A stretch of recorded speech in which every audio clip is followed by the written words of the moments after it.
बहुत पहले JEE advance में आया हुआ ये क्वेश्चन है जो कि लेवल अप होने के कारण अभी के सिनारियो में जेई मेन और नीट के लिए एक इंपॉर्टेंट क्वेश्चन हो सकता है। In this question a spotlight S rotates in a horizontal plane with a constant angular velocity of 0.1 radian per second. The spot of light P moves along the wall at a distance 3 metre. What is the velocity of spot P when theta is equals to 45 degree. इस question में मेरी समझ में जो students को problem आती है वो स्पॉटलाइट को लेके है। तो स्पॉटलाइट को समझने के लिए हम एज्यूम कर सकते हैं एक टॉर्च या फिर लेजर लाइट। अभी मान के चलते हैं लेजर का फेस यहाँ है, तो इससे लाइट रे सीधे इधर निकल के कहीं P पे स्पॉट होगा। लेकिन अगर इसका फेस थोड़ा सा इससे पहले हो, यहाँ कहीं हो, तो ये स्पॉट यहाँ बनाएगा। इससे थोड़ा और पहले होगा तो स्पॉट यहाँ कहीं बनाएगा। और जब ये स्ट्रेट फॉरवर्ड यहाँ होगा तो सीधे वॉल को हिट करेगा इस पॉइंट पे। ठीक है, तो कहने का मतलब है इस स्पॉट लाइट के रोटेशन से ये P स्पॉट चेंज होता जा रहा है। तो किसी इंस्टेंट पे हमें इस स्पॉट लाइट के वेलोसिटी को फाइंड करना है। वो इंस्टेंट P यहाँ गिवन है। ओके, और इस कंडीशन में हमें थीटा गिवन है 45 डिग्री। तो स्पॉट का वॉल से जो डिस्टेंस है वो 3 मीटर गिवन है।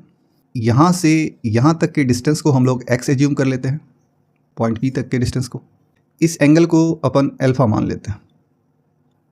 तो इन दिस राइट ट्राइंगल हम tan अल्फा लिख सकते हैं, that is equals to x upon 3। x perpendicular और 3 बेस की तरह एक्ट होगा। तो यहाँ से मेरा x आ जाएगा 3 tan अल्फा। अब गौर से देखने वाली बात है, क्वेश्चन में हमें एंगुलर वेलोसिटी गिवन है जो कि 0.1 रेडियन पर सेकंड है, और angular velocity angular displacement upon time होता है, ये हमें बखूबी पता है। Linear velocity v equals to dx upon dt होता है। तो यहाँ हमें x दिख रहा है, यहाँ से हमें ओमेगा तक पहुँचना है। तो सबसे बेस्ट ऑप्शन ये है कि अगर हम दोनों साइड t के रेस्पेक्ट में डिफ्रेंशिएट करें तो हमें लेफ्ट हैंड साइड में वेलोसिटी मिल जाएगा। तो यहाँ differentiating both side with respect to t करते हैं, तो लेफ्ट हैंड साइड मेरा हो जाएगा dx upon dt। Right hand side में 3 कोफिशिएंट है तो इसे बाहर रखते हैं। tan अल्फा का डिफ्रेंशिएशन हो जाएगा sec स्क्वायर अल्फा, और अल्फा के लिए हम लोग लिख सकते हैं d अल्फा अपॉन dt। ठीक है, तो यहाँ से dx अपॉन dt को हम v लिख सकते हैं। तो ये हमारा वेलोसिटी हो गया 3 as it is sec square alpha.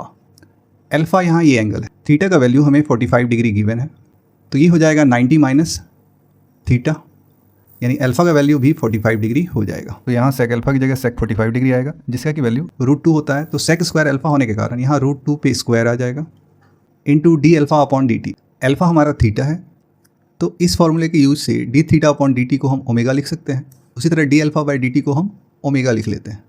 Omega का वैल्यू हमें गिवन है, तो यहाँ 3 इंटू 2 इंटू ओमेगा जो कि 0.1 रेडियन पर सेकंड है, तो यहाँ 0.1 प्लेस कर देते हैं।